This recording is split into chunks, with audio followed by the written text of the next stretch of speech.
Mira, normalmente cuando las homocinéticas, esto tiene un tope, ¿viste? No tiene que sobrepasar el tope porque si no pasa esto. Cuando vos lo sacás, se te sale la bolita, ¿ves? Eso es porque ya está gastado acá.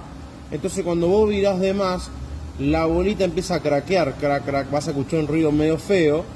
Lo cual esto obviamente cuando doblás hace esto, ¿no? Se dobla y bueno, las bolitas se empiezan a trabar en las puntas. Ese es el ruido que uno escucha normalmente al doblar. Por eso hay que cambiar las dos, ¿viste? Tiene bastante juego y obviamente esta es viejísima, ¿no? Así que bueno, nada, te aviso eso para que sepas, ahora las voy a ir a buscar.